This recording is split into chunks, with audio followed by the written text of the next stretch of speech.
Hello friend, welcome back to full study. Friend, आज हम लोग पढ़ेंगे क्लास 10th के भारतीय भवन फिजिक्स अध्याय फर्स्ट, जिसका नाम है प्रकाश का परावर्तन, रिफ्लेक्शन ऑफ लाइट। तो ये है चैप्टर के पार्ट 9 वीडियो। यदि आप इससे पहले वाले वीडियो नहीं देखे हैं तो सबसे पहले आप इससे पहले वाला वीडियो देख लीजिए। इस चैनल के प्लेलिस्ट में जाइए तो आपको इससे पहले वाला वीडियो आपको वहाँ पे मिल जाएगा। इससे पहले वाले वीडियो में हम लोग ने डिस्कस किए थे कि चिन्ह परिपाटी, जो कि इसी फॉर्मूला से रिलेटेड था। क्यों रिलेटेड था? क्योंकि वहाँ पे मैंने उत्तल तथा अवतल दोनों प्रकार के दर्पण में आपको किस तरीके से चिन्ह का यूज़ करना है और किस तरीके से चिन्ह का ध्यान रखना है, तो ये मैंने वहाँ पे आपको बहुत ही डिटेल में बताई हूँ। तो वही यहाँ पे भी आज हम लोग कवर करेंगे कि जो दर्पण सूत्र होते हैं, जो कि बहुत ही इम्पोर्टेंट है। तो दर्पण सूत्र किसे कहते हैं और कौन से दर्पण सूत्र होते हैं और उसे किस तरीके से हम प्रूव्ड करके देखेंगे कि हाँ, ये दर्पण सूत्र है या नहीं है। तो चलिए सबसे पहले देखते हैं कि दर्पण सूत्र मिरर फॉर्मूला किसे कहते हैं। मिरर फॉर्मूला क्या है? तो देखिए, इसका डिफिनेशन है कि गोलीय दर्पण के लिए वस्तु दूरी u, प्रतिबिंब दूरी v और फोकस दूरी f के बीच के संबंध को एक सूत्र फॉर्मूला से बताया जाता है, जिसे दर्पण सूत्र कहते हैं। दर्पण सूत्र क्या होता है? 1/v प्लस 1/u बराबर 1/f, अर्थात 1/v plus 1/u equal to 1/f। तो यही हमारी है दर्पण सूत्र, जिसे हम आगे प्रूव्ड करके देखेंगे। तो यहाँ पे देखिए, वस्तु दूरी, ये क्वेश्चन को इस तरीके से भी पूछ सकता है कि वस्तु दूरी, प्रतिबिंब दूरी और फोकस दूरी में क्या संबंध है, या फिर वस्तु दूरी, प्रतिबिंब दूरी और फोकस दूरी के संबंध को स्थापित कीजिए, या वस्तु दूरी, प्रतिबिंब दूरी और फोकस दूरी के जो फॉर्मूला होते हैं उनको सिद्ध कीजिए। तो चलिए अब हम देखते हैं कि ये जो फॉर्मूला है इसको हम किस तरीके से सिद्ध कर। तो देखिए, हमारा जो दर्पण सूत्र में जो सिद्ध करना है वो क्या करना है कि दर्पण सूत्र, फर्स्ट क्वेश्चन, ये जो दर्पण सूत्र है इसे 2-3 टाइप से पूछ सकता है। फर्स्ट तो ये है कि दर्पण सूत्र सिद्ध करे, और फिर सेकंड है कि दर्पण सूत्र में सिद्ध करे कि 1/v plus 1/u equal to 1/f। इस तरीके से भी पूछ सकते हैं। और जिसका थर्ड स्टेप है वो क्या है कि 1/v plus 1/u equal to 1/f सिद्ध करे। तो ये 3 टाइप से आपको क्वेश्चन भी आ सकता है। तो चलिए हम लोग इसको सिद्ध करते हैं, किस तरीके से सिद्ध करेंगे। तो मैंने यहाँ पे ली हूँ एक अवतल दर्पण। यहाँ पे देखिए, मैंने यहाँ पे क्या ली हूँ, एक अवतल दर्पण ली हूँ, और इसी से हमें ये जो फॉर्मूला था इसको हमें प्रूव्ड करना है। तो अवतल दर्पण में हमें 2 प्रतिबिंब की आवश्यकता होती है। 2 प्रतिबिंब क्यों? 2 प्रतिबिंब की इसीलिए आवश्यकता होती है क्योंकि जब 2 प्रतिबिंब परावर्तित होती है तो हमारा बनता है प्रतिबिंब। तो चलिए यहाँ पे देखिए, आपको तो पता होगा कि अवतल दर्पण हम किस प्रकार से बनाएंगे और उत्तल दर्पण किस प्रकार से बनाएंगे। यहाँ पे देखिए, ये मैंने अवतल दर्पण बनाई, जिसका ये है ध्रुव, प्रधान अक्ष है, ये है एफ और ये है सी। ये सभी के बारे में मैंने इसे प्रीवियस वाली वीडियो में पूरा डिटेल में वहाँ पे बताई हूँ। तो अब यहाँ पे देखिए, मैंने एक वस्तु रखती हूँ। यहाँ पे देखिए, अनंत और वक्रता केंद्र के बीच मैंने वस्तु रखती हूँ। ये है किरण आरेख, जो कि मैंने आपको पहले ही बताई हूँ। ये यहाँ पे मैंने एक वस्तु रखी हूँ इस तरीके से, और फिर इस वस्तु को मैंने यहाँ पे रखी। अब हमें लाना है एक आपतित किरण, और वो आपतित किरण मैं लाऊंगी किसके दिशा में? वक्रता केंद्र के दिशा में। आप चाहें तो वो आपतित किरण को एफ के दिशा में ला सकते हैं, ध्रुव के दिशा में ला सकते हैं, ओके, या फिर अनंत के दिशा में ला सकते हैं। तो मैं लाती हूँ वक्रता केंद्र के दिशा में। तो आपने किरण आरेख में पढ़े होंगे कि यहाँ पे देखिए, वहाँ पे हम लोग ने पढ़े थे कि जब किरण आरेख को वक्रता केंद्र के दिशा में लाते हैं, आपतित होती है, तो फिर यह उसी पथ पर वापस लौट जाती है। यदि हम किरण को इसी की दिशा में लाएंगे तो फिर ये वक्रता केंद्र की दिशा में क्या हो जाएगी? वापस लौट जाएगी। ओके, तो देखिए मैंने इस तरीके से लाती हूँ इस किरण को, ये किरण आई और फिर इसी पर क्या करेगी? वापस लौट जाएगी। ओके, अब मैं जो सेकेंड किरण लूँगी वो किसके दिशा में लेती हूँ? ये जो प्रधान अक्ष है ना, प्रिंसिपल एक्सिस, ये जो बिंदु है ध्रुव, इसी की दिशा में मैंने लेती हूँ एक और आपतित किरण इस तरीके से। ओके, यहाँ पे देखिए, इस तरीके से मैं एक और आपतित किरण लूँगी। और आपको पता होगा कि जब ये इसके दिशा में जो किरण आती है, अर्थात जितना कोण बनाते हुए आपतित किरण आएगी उतना ही कोण बनाते हुए परावर्तित कोण जाएगी भी। तो देखिए यहाँ पे ये किरण इस तरीके से जाएगी। ओके, तो अब देखिए, ये आपतित किरण जितना बनाई उतना ये परावर्तित भी बनाएगी। ये आई कौन से आई आपतित और फिर ये लौटी परावर्तित किरण, अर्थात ये हुई आपतन कोण और ये हुई परावर्तन कोण। आपतित किरण और ये जो अभिलंब है ये प्रिंसिपल एक्सिस के बीच के कोण को बोलते हैं आपतन कोण, और फिर ये जो परावर्तित होकर लौटती है इसे बोलते हैं परावर्तन कोण। तो मुख्य अक्ष के समांतर किरण को हम लाए हैं, तो जितना किरण से वो आएगी उतना ही किरण से ये लौटेगी। ओके, तो अब देखिए ये दोनों किरण परावर्तित हुई है कहाँ से, यहाँ पे मेरे को दोनों किरण की बिंदु यहाँ पे मिली है, तो यहाँ पे मैंने बनाऊंगी इसका प्रतिबिंब। ओके, यहाँ पे देखिए, यहाँ पे मैंने इसका बना ली प्रतिबिंब। अब देखिए मैंने वस्तु का नाम क्या रखती हूँ, यहाँ पे देखिए वस्तु का नाम मैंने रखी ए और वी, और जबकि प्रतिबिंब का नाम मैंने रखती हूँ ए डैश और बी डैश। यहाँ पे आप अल्फ़ाबेट का कोई भी नाम रख सकते हो। तो अब देखिए मैंने यहाँ पे वस्तु रखी और इसका प्रतिबिंब रखी, इसका वस्तु का यहाँ पे प्रतिबिंब बना, जो कि प्रतिबिंब वास्तविक है और उल्टा है। ओके, तो अब देखिए मैंने इस दर्पण को इस फॉर्मूला को सिद्ध करने के लिए सबसे पहले लिखूंगी इसकी रचना, अर्थात ये जो मैंने डायग्राम बनाई है इसकी रचना लिखूंगी। रचना में क्या लिखूंगी, जो कुछ भी मैंने इस दर्पण में की हूँ, जो डायग्राम जिधर से आया है फिर जहाँ पे प्रतिबिंब बनाए, ये सभी के बारे में मैंने रचना लिखूंगी। तो देखिए मैंने अब यहाँ पे लिखती हूँ इसका रचना। ओके, अब यहाँ पे इसका रचना देख लीजिए कि मैंने डायग्राम में क्या क्या की थी। देखिए यहाँ पे मैंने मान लूँगी पहले कि माना एम डाइस एक अवतल दर्पण है। यहाँ पे मैंने मानी हूँ एम और एम डाइस। यहाँ पे देखिए मैंने यहाँ पे डायग्राम बनाई थी कि इसका नाम एम और यहाँ पे एम डाइस। आप यहाँ पे कुछ भी मान सकते हो अल्फ़ाबेट का लेटर। ओके, अब देखिए माना एम डाइस एक अवतल दर्पण है, जो कि ये क्या है, एक अवतल दर्पण है जिसका ध्रुव P तथा वक्रता केंद्र C है। अर्थात इस दर्पण का जो ध्रुव है, अर्थात जिसे हम P से सूचित करते हैं, वो ध्रुव यहाँ पे है और वक्रता केंद्र क्या है, यहाँ पे C है। ए भी वस्तु है, अर्थात यहाँ पे देखिए ये जो A है और B है, ये A भी क्या है, वस्तु है। ए भी वस्तु है जिसका प्रतिबिंब A डैश B डैश है, और इसके यहाँ पे वस्तु है जिसका प्रतिबिंब यहाँ पे बना, तो इस वस्तु का नाम है A डैश और B डैश, जिसका प्रतिबिंब A डैश है और B डैश है। फोकस दूरी PF बराबर स्मॉल f और वस्तु दूरी OP बराबर U। अब यहाँ पे देखिए यहाँ पे क्या लिखी थी, फोकस दूरी PF बराबर यहाँ पे स्मॉल f, तो P और F, तो P से लेकर के F तक की जो दूरी होगी उसे हम डिनोट करेंगे क्या, स्मॉल f से। उसके बाद देखिए अर्थात फोकस दूरी F और वस्तु दूरी O से P तक की दूरी को बोलते हैं वस्तु दूरी, जिसे हम U से डिनोट करते हैं। यहाँ पे वस्तु है तो यहाँ से देखिए ये है P और यहाँ पे वस्तु का नाम है B। ओके, तो यहाँ पे मैंने लिख सकती थी कि P और B, तो यहाँ पे आप नाम A और O भी दे सकते हो, और यहाँ पे P है तो P से लेकर के यहाँ पे जो B तक की दूरी होती है, जहाँ पे वस्तु है, वस्तु से लेकर के ध्रुव तक की दूरी को बोलते हैं वस्तु दूरी। तो आप यहाँ पे लिख लीजिएगा B से लेकर के P तक की दूरी को बोलते हैं U। उसके बाद प्रतिबिंब दूरी IP बराबर V, अर्थात यहाँ पे देखिए यहाँ पे प्रतिबिंब बना है I और P बराबर मैंने लिखी हूँ प्रतिबिंब दूरी, अर्थात यहाँ पे प्रतिबिंब से लेकर के ध्रुव तक के दूरी को बोलते हैं हम प्रतिबिंब दूरी, जिसे हम V से डिनोट करते हैं।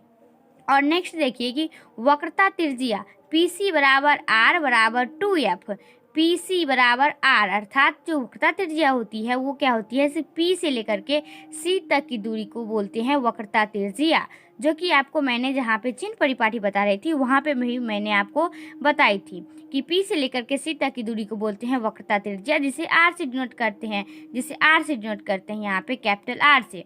लेकिन R बराबर क्या फॉर्मूला था, R बराबर 2F, अर्थात जो R होती है वक्रता त्रिज्या वो फोकस की क्या होती है, आधी होती है। ये जो वक्रता केंद्र होती है वक्रता त्रिज्या, ये फोकस की क्या होती है, आधी होती है। इसीलिए यहाँ पे जो दूरी लिया जाता है ये बराबर की दूरी पर यहाँ पे फोकस भी लिया जाता है, वक्रता केंद्र भी लिया जाता है, वक्रता त्रिज्या भी लिया जाता है, दोनों बराबर दूरी पर। ये थी हमारी रचना जो मैंने डायग्राम में बनाई थी, जो की वहाँ पे मैंने यहाँ पे लिख दी। अब इसके बाद मैंने यहाँ पे लिखूंगी इसका व्यंजक, अर्थात इसमें जो हम प्रूव्ड करूँगी वो बात यहाँ पे मैंने अब लिखूंगी। यहाँ पे देखिए मैंने लिख दी व्यंजक। अब व्यंजक से क्या मैंने लिखूंगी, तो देखिए परावर्तन के नियम से, अर्थात इसमें जो भी नियम लागू होगा वो कहाँ से लागू होगा, जो मैंने दर्पण के जो आप नियम थे, आपतित किरण के नियम, परावर्तन के नियम, उसी नियम यहाँ पे मैंने फॉलो करूँगी। यहाँ पे देखिए, परावर्तन के नियम से आपतन कोण और परावर्तन कोण दोनों बराबर होते हैं। आपतन कोण I तथा परावर्तन कोण R दोनों आपस में बराबर होते हैं। तो आपतन कोण ABP, यहाँ पे देखिए आपतन कोण ABP, तो यहाँ पे आपतन कोण क्या हुई, A और B और P, A से लेकर के B और P, ये दोनों ही आपतन कोण, जो कि आपतन कोण को यहाँ पे I से डिनोट करते हैं। तो आपतन कोण हो गई I, A, B और P, ये हो गई आपतन कोण। और उसके बाद जस्ट परावर्तन कोण, तो परावर्तन कोण कौन कौन से होगी, B, P और B डैश। यहाँ पे देखिए आपतन कोण ABP और परावर्तन कोण A dash B dash P। यहाँ पे देखिए परावर्तन कोण A dash B dash P, अर्थात ये रही हमारी परावर्तन कोण और ये रही हमारी आपतन कोण। तो आपतन कोण, आपतन जो कोण है वो हुई A B P, और जो परावर्तन कोण A डैश B डैश और P, तो ये आपस में बराबर हो गई।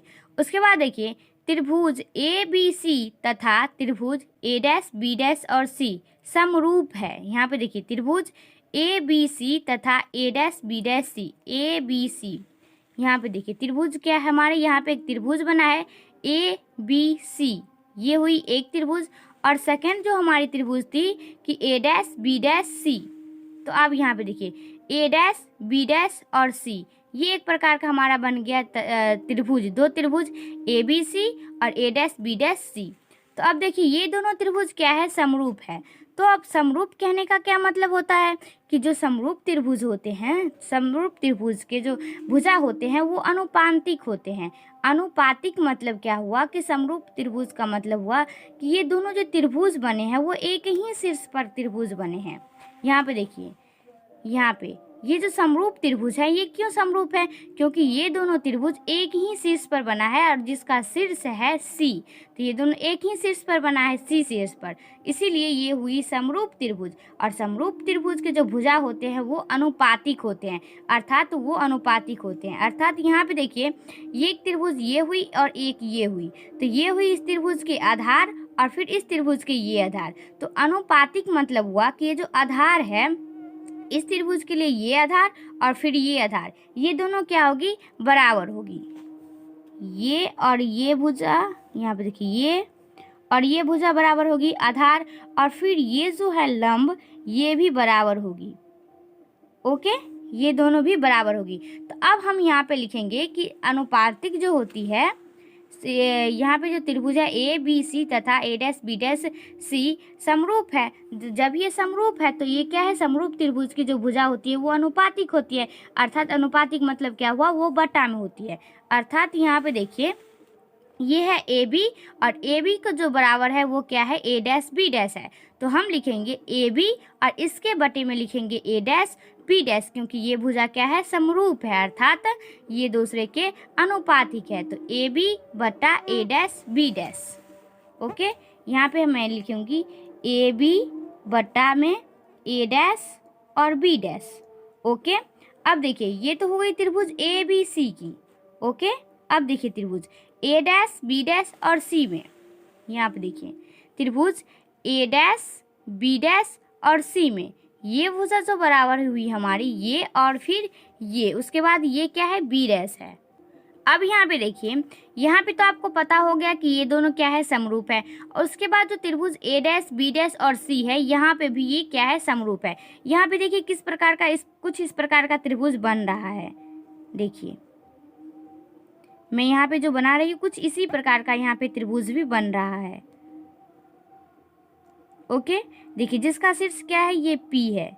ओके, यहाँ पे देखिए ये जो है P, ये क्या है, कुछ इसी प्रकार का यहाँ पे भी त्रिभुज बन रहा है कि ये देखिए ये A डैश B डैश और यहाँ पे C। तो मैंने भी यहाँ पे नाम लिख दूंगी, ये हुई A और ये हुई A हमारी, ये हुई B। ओके, ये हुई फिर B डैश और फिर ये हुई हमारी A डैश, ये हुई A डैश। अब देखिए जो इसके समरूप भुजा होगी वो ये होगी और फिर इसके जो समरूप भुजा होगी वो ए होगी। इस कुछ यहाँ पे जो त्रिभुज बन रहा है वो कुछ इस प्रकार से त्रिभुज है। ये मैंने आपको अलग से डायग्राम बना के यही डायग्राम को मैंने यहाँ पे बना ली, ओके, आपको समझने के लिए। ओके, तो देखिए ए बी का समरूप है कौन से, ए बी और ए डैश। तो मैंने यहाँ पे लिखूंगी, यहाँ पे देखिए ए डैश बी डैश सी। तो ए डैश बी डैश सी का मतलब क्या हुआ कि यहाँ पे देखिए ए है और बी है, तो ए बी अर्थात बी पी। यहाँ पे देखिए इसके जो भुजा थे वो क्या थे, बी थे और पी थे। तो बी पी और बटा में लिखेंगे बी डैश और पी डैश, बी डैश और पी डैश। ओके, अब देखिए ये जो हमारा व्यंजक निकला है इसे हम मान लेंगे समीकरण फर्स्ट। ओके, ये जो त्रिभुज ए बी सी तथा A dash B dash C dash जो समरूप था इसे मान लेंगे समीकरण फर्स्ट। अब देखिए जो हमारा यहाँ पे सेकंड त्रिभुज बन रहा है, इसमें ये त्रिभुज और ये त्रिभुज की तो मैंने बात कर ली। अब सेकंड ए बी पी और ए डैश बी डैश पी, ये दोनों त्रिभुज समरूप है। ए बी पी, यहाँ पे देखिए ए बी और पी, ये पूरा हो गई एक त्रिभुज। और उसके बाद ए डैश बी डैश पी, ए डैश बी डैश पी, ये हो गई एक त्रिभुज और ये हो गई एक त्रिभुज। ओके, तब ये त्रिभुज और ये त्रिभुज दोनों क्या है, समरूप है। तो जब ये और ये समरूप हुई तो ये हो गई ए और बी, और इसके समरूप भुजा क्या हो जाएगी, ए डैश और बी डैश हो जाएगी। तो यहाँ पे देखिए ए बी और ए बी के बटा में क्या आ जाएगा, ए डैश और बी डैश। ओके, तो मैं यहाँ पे लिखूंगी ए बी। ओके, क्या लिखूंगी, ए बी और उसके बटा में ए डैश बी डैश, ए डैश बी डैश। ओके, अब देखिए ए डैश बी डैश हो गया। अब यहाँ पे देखिए ये था ए और बी, उसके बाद इसका समरूप हुआ ए डैश और बी डैश। और सेकेंड देखिए यहाँ पे कि ए डैश बी डैश और पी भी समरूप है, ए डैश बी डैश पी भी समरूप है। तो ये जो ए डैश और बी डैश का जो बिंदु होगा ये किसके समरूप होगा, बी डैश और पी के समरूप होगा। ये बी डैश और पी के समरूप, ये भुजा किसके समरूप होगा, बी डैश और पी के समरूप। अर्थात हम लिखेंगे बी पी, क्या लिखेंगे, बी पी बराबर B dash P, B P बराबर बी डैश और पी। यहाँ पे देखिए बी पी बराबर बी डैश और पी, जिसको हम मान लेंगे समीकरण सेकंड। अब समीकरण फर्स्ट तथा सेकंड से हम लोग क्या देखते हैं कि ये जो एल एच एस साइड है, एल एच मतलब कि लेफ्ट साइड वाला, ये हमारी बराबर है। और बराबर हमें किसको करना है, इसको हमें बराबर कर। अब यहाँ पे देखिए जब हमारा एल एच एस और ये एल एच एस दोनों बराबर है तो हमें किसको बराबर करना है, आर एच एस को। तो यहाँ पे देखिए समीकरण फर्स्ट तथा सेकंड से एल एच एस बराबर है, तो बी पी और बी डैश पी डैश हम लिखेंगे बी पी बट्टे बी डैश पी डैश, और बराबर कर देंगे किसको, B P B dash P dash को। ओके, अब देखिए ये जो हमारी हो गई बी पी बराबर बी डैश पी और फिर बी पी बराबर बी डैश पी। अब हमें क्या करना है कि ये जो बी पी है इसे प्राप्त करने के लिए आपको मैंने यहाँ पे देखिए जो डायग्राम बनाई थी, यहाँ पे देखिए क्या यहाँ पे है कि बी है और पी है। तो बी पी को हम यहाँ पे जो बी पी लेंगे तो बी पी में से हम किसे घटाएंगे कि हमारा बी पी प्राप्त हो जाएगा। तो पी से लेकर के सी तक की दूरी को अगर हम घटा देंगे तो हमारा बी पी आराम से प्राप्त हो जाएगा। तो हम वही काम यहाँ पे करेंगे कि बी पी में से हम पी सी को घटा देंगे, माइनस कर देंगे। ओके, यहाँ पे देखिए ये जो हमारा बी पी है, बी पी माइनस करेंगे पी सी को, तब हमारा बी पी प्राप्त हो जाएगा। और उसी प्रकार से यहाँ पे देखिए बी आई मतलब क्या, बी डैश पी डैश है। तो अब हम किसको घटाएंगे, किसके माइनस करेंगे कि हमारा बी डैश पी डैश प्राप्त हो जाए। यहाँ पे देखिए बी डैश और पी, बी डैश और पी, तो बी डैश है और पी है, इसमें से बी डैश पी को अगर हम घटा देंगे, माइनस कर देंगे, तो हमारा पी सी प्राप्त हो जाएगा। ओके, यहाँ पे देखिए मैंने इसके बटे में लिख देती हूँ, बी डैश पी है तो P C minus B dash और पी बराबर। अब फिर यहाँ पे है क्या है कि बी पी है और B dash P, B P B dash P है, तो इसको मैंने इसी तरीके से लिख दूंगी। ओके, तो इसको मैं मान लूँगी समीकरण थर्ड। देखिए, इसको मान ली हम समीकरण थर्ड। ये थी हमारी फर्स्ट, ये सेकेंड और ये हमारी हो गई थर्ड। अब हम करेंगे चिन्ह परिपाटी से। अब चिन्ह परिपाटी से क्या करेंगे, ये सब का हम नाम जान लेंगे। क्या नाम जान लेंगे, जैसा कि बीपी को हम क्या कह सकते हैं, क्या नाम दे सकते हैं, पीसी को क्या नाम दे सकते हैं, फिर पीसी, फिर बी डैश पी डैश, फिर बीपी और फिर बी डैश पी डैश को हम क्या क्या नाम दे सकते हैं।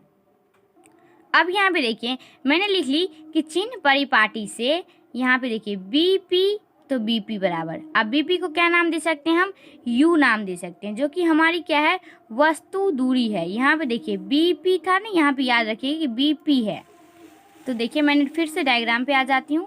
बीपी बराबर बी और पी, तो आपको मैंने पहले बताई कि बी से लेकर के पी तक की दूरी को होती है वस्तु दूरी, तो मैंने लिखूंगी वस्तु दूरी, अर्थात जिसे हम यू से डिनोट करते हैं। ओके, यहाँ पे देखिए मैंने यहाँ पे लिख ली बीपी बराबर माइनस यू, जो कि हमारी क्या है, वस्तु दूरी है। अब यहाँ पे मैंने माइनस क्यों लिखी, क्योंकि हमारी जो दर्पण है वो क्या है, हमारी दर्पण अवतल है, और अवतल दर्पण में जो वस्तु दूरी होती है, एक बात और यहाँ पे आपको याद रखना होगा कि दर्पण अवतल हो चाहे उत्तल हो, जो कि मैंने चिन्ह परिपाटी में बताई थी कि अवतल हो या उत्तल हो, जो वस्तु दूरी होती है वो क्या होती है, माइनस में ही होती है। ओके, अब यहाँ पे देखिए PC बराबर माइनस आर, जो कि आपके स्क्रीन पर जो डायग्राम दिख रहा है, यहाँ पे देखिए P से लेकर के C तक की दूरी को बोलते हैं वक्रता त्रिज्या, जो कि है माइनस आर। क्यों है माइनस आर, क्योंकि दर्पण अवतल है, और ये जो होती है ये हमारी होती है LHS, मतलब कि लेफ्ट साइड वाली ये है। जब ये लेफ्ट साइड में होती है, प्रधान अक्ष की लेफ्ट साइड में, तो वो होती है सारा ऋणात्मक, और जब ये राइट साइड में होती है तो वो होती है हमारी धनात्मक। ओके, तो यहाँ पे दो डायग्राम आपको दिख रहा है, तो यहाँ पे देखिए ये क्या है, LHS साइड के है, अर्थात राइट साइड में है, दायां पक्ष में है, तो इसीलिए ये हो गई माइनस में आर, वक्रता त्रिज्या। उसके बाद बी डैश पी, यहाँ पे देखिए बी डैश और पी, तो दो बी डैश पी डैश है, तो अगर एक मालूम हो जाएगा तो फिर दूसरा भी मालूम हो जाएगा। तो यहाँ पे देखिए बी डैश पी है, तो बी डैश पी क्या हो सकता है हमारा, जो स्क्रीन पर आपको डायग्राम दिख रहा है, यहाँ पे देखिए बी डैश और पी, तो बी डैश से लेकर के पी तक की दूरी को क्या बोलते हैं, प्रतिबिंब दूरी, और प्रतिबिंब दूरी जिसे हम माइनस बी से डिनोट करते हैं। तो ये तो हो गई हमारे चिन्ह परिपाटी। अब देखिए यहाँ पे जो मैंने ये नाम लिखी हूँ, वस्तु दूरी PC बराबर R, B dash P dash बराबर भी, तब यही मान हमें इस थर्ड समीकरण में, जो समीकरण थर्ड है, इसमें हमें ये मान को पुट करना है, ये मान को हमें रखना है। अब यहाँ पे देखिए हमारी क्या जो समीकरण थर्ड है उसमें क्या है कि BP माइनस PC, अर्थात जो BP का वैल्यू है वो क्या है कि माइनस यू है। यहाँ पे देखिए जो BP का वैल्यू हुआ वो है माइनस यू, तो BP का वैल्यू हम यहाँ से बैठाएंगे माइनस यू। देन उसके बाद देखिए माइनस में PC है, तो PC का जो हमारी वैल्यू है PC का वो है माइनस में R। ओके, यहाँ पे देखिए माइनस में आर है, और यहाँ पे एक तो हमारी क्वेश्चन से माइनस देना है और एक यहाँ से हमें माइनस लगाना है। ओके, तो यहाँ पे देखिए माइनस में हमें देना है आर। ओके, ये देखिए माइनस में हमें देना है यार एक ये क्वेश्चन वाला, यहाँ से बीपी बराबर माइनस ये, और एक तो पीसी का जो वैल्यू यहाँ पे है आर, ये भी माइनस में है, तो इसीलिए मैंने यहाँ पे लिखी माइनस में। उसके बाद इसके बटे में आ जाइए। ओके, अब देखिए PC minus B dash P, तो फिर PC जो हमारी है वो क्या है, PC बराबर माइनस आर है, तो मैं यहाँ पे लिख दूंगी माइनस आर। उसके बाद देखिए PC minus B dash P, तो अब यहाँ पे देखिए बी डैश और पी, तो बी डैश पी डैश बराबर माइनस भी, तो हम यहाँ पे लिखेंगे एक तो यहाँ से माइनस, और फिर एक सब को यहाँ पे जो हमारा मान था कि माइनस में भी ये मान, ये जो प्रतिबिंब दूरी थी ये मान, तो ये हो गई हमारी बी डैश पी डैश का वैल्यू। ओके, अब बराबर है तो मैंने यहाँ पे बराबर दे दी। उसके बाद BP, यहाँ पे क्या है P है, BP बटे में बी डैश और P है, तो यहाँ पे देखिए BP का वैल्यू कितना है, माइनस यू है, जो कि वस्तु दूरी है, तो हम यहाँ पे देंगे माइनस में यू, माइनस में देंगे यू। उसके बाद देखिए BP हो गया, बी डैश P देना है, तो यहाँ पे देखिए बी डैश और पी, यहाँ पे बी डैश और पी जो है वो हमारी प्रतिबिंब दूरी है, जिसे यो भी है माइनस में, तो एक तो माइनस हमें यहाँ से लगाना होगा, यहाँ पे देखिए माइनस में भी। ओके, अब इसे हमें सॉल्व करना है, तो सॉल्व किस तरीके से करेंगे, यहाँ पे देखिए माइनस है तो माइनस यू देंगे, और फिर माइनस माइनस हो जाएगा प्लस, और ये हो जाएगी हमारी r, फिर बटे में आ जाइए माइनस r, तो माइनस r, माइनस माइनस हो जाएगी प्लस, तो प्लस में मैंने भी दे दी। उसके बाद माइनस u और माइनस v, तो ये देखो माइनस माइनस कैंसिल, तो ये होगी माइनस u प्लस r, फिर बटने में माइनस r प्लस v और फिर u और फिर ये हो गई हमारी v। ओके, अब हमें क्या करना है, इसके पक्षांतर करना है, अर्थात इसको हम क्रॉस मल्टीप्लाई करेंगे। v है तो v से करेंगे माइनस u प्लस r को, उसके बाद u है तो u से करेंगे माइनस r प्लस v को। तो ये से जो हम करेंगे तो ये होगी माइनस u v और प्लस ये होगी v r और फिर ये होगी माइनस में u r और ये होगी प्लस u v। ओके, तो अब हम देखिए ये जो u v है और फिर ये u v है, इसको मैंने एक साइड ले आती हूँ। यहाँ पे देखिए ये क्या है, हमारी u v है। तो सबसे पहले मैं यहाँ पे क्या करूँगी, ये जो r है, r का वैल्यू आपको पता होगा कि r बराबर हो क्या होता है कि 2f। उसके बाद मैंने देखी चूँकि जो r बराबर होता है वो क्या होता है 2f होता है, तो मैंने यहाँ पे u भी वैसा लिख दूँगी प्लस v है तो v लिख दूँगी। उसके बाद r है तो r का वैल्यू यहाँ से मैंने 2f लिख सकती हूँ। उसके बाद बराबर u तो है तो u दे देंगे, फिर r का वैल्यू मैंने 2f लिख सकती हूँ प्लस u और v लिख सकती हूँ। ओके, तो अब यहाँ पे देखिए ये क्या है v2f है, इसको मैंने लिख सकती हूँ कि 2vf और फिर यहाँ पे देखिए ये माइनस में है, बराबर के उस साइड क्या है माइनस में है, तो फिर बराबर के इस साइड आएगा तो ये क्या आएगा प्लस में आएगा, प्लस में 2uf मैंने इसको सीधा करके लिख ली, फिर बराबर u भी है तो फिर u भी दे देंगे। अब देखिए माइनस में है इधर u भी, तो इसको इस साइड लाएंगे बराबर के इधर, तो ये आएगी हमारी प्लस में u भी। ओके, अब देखिए 2vf प्लस 2uf बराबर 2u भी हो जाएगा, क्यों, क्योंकि u भी प्लस u भी क्या होता है 2u भी। ओके, अब मैं ले लूँगी यहाँ पे जो 2 है ये 2 ले लूँगी कॉमन, तो यहाँ पे देखिए 2 इसमें से कॉमन ली तो ये हो गया vf प्लस uf। ओके, अब यहाँ पे देखिए ये 2 है बराबर तो 2 और फिर ये है u और ये है v, ये है 2 और फिर u और v। तो अब यहाँ पे देखिए ये 2 से ये 2 कैंसिल हो जाएगा, तो इधर बचा vf प्लस uf और इधर बचा uv। ओके, यहाँ पे देखिए vf प्लस uf बराबर uv। अब हम क्या करेंगे कि दोनों तरफ uvf से गुना कर देंगे, अर्थात ये जो vf है इसके बटा में u गुना कर देंगे। अब यहाँ पे देखिए दोनों तरफ uvf से गुना करने पर, अर्थात यहाँ पे हमारा है vf प्लस है uf और फिर बराबर में है uv। अब दोनों तरफ हमें uvf से गुना करना पड़ेगा, uvf, फिर इसके भी बटा में देना पड़ेगा uvf और फिर इसके भी बटा में देना पड़ेगा uvf। ओके, अब देखिए u और v, तो यहाँ पे भी u और v कैंसिल हो गया। उसके बाद यहाँ पे देखिए uf, तो u और f कैंसिल, फिर vf, तो vf हो गई हमारी कैंसिल हो गई। उसके बाद अब जो हमें यहाँ पे लिखना पड़ेगा, ऊपर में कुछ नहीं है तो क्या है 1 है और नीचे में है u, फिर प्लस है तो प्लस देंगे, फिर ऊपर में यहाँ पे कुछ नहीं है तो 1 है, फिर यहाँ पे क्या है कि v है। ओके, और यहाँ पे मैंने लिख दी 1/v। उसके बाद इधर देखिए बराबर है तो इक्वल टू देंगे और फिर यहाँ पे ऊपर में कुछ नहीं तो 1 और नीचे में है f। तो इसी को यदि हम सिस्टम से लिखेंगे कि 1/v प्लस 1/u बराबर इक्वल टू 1/f, जो कि हमारा प्रूव्ड हो गया। ओके, तो देखिए इस तरीके से जो हमारा ये दर्पण सूत्र था 1/v प्लस 1/u बराबर 1/f, ये हमारा यहाँ पे क्या हो गया प्रूव्ड हो गया। अब मैं एक बार आपको शुरू से लेकर के यहाँ तक आपको मैं दिखा देती हूँ। अब यहाँ पे देखिए हमें जो सूत्र था क्या कि 1/v प्लस 1/u बराबर 1/f सिद्ध करना था। तो मैंने एक यहाँ पे अवतल दर्पण बना ली। अब आप सोच रहे होंगे कि यहाँ पे मैंने अवतल दर्पण बनाई तो उत्तल में भी क्यों नहीं बनाया जा सकता है। तो उत्तल में भी आप बना सकते हैं, लेकिन यहाँ पे जो चिन्ह परिपाटी है अर्थात जो साइन कन्वेक्शन है उसको आपको याद रखना पड़ेगा कि किस में माइनस होगा और किस में प्लस होगा। बस माइनस प्लस का आपको ध्यान रखना है और बाकी बात सब ये इसी तरीके से हो जाएगा। ओके, तो ये मैंने अवतल दर्पण में बनाई हूँ। आप उत्तल दर्पण भी बना सकते हैं।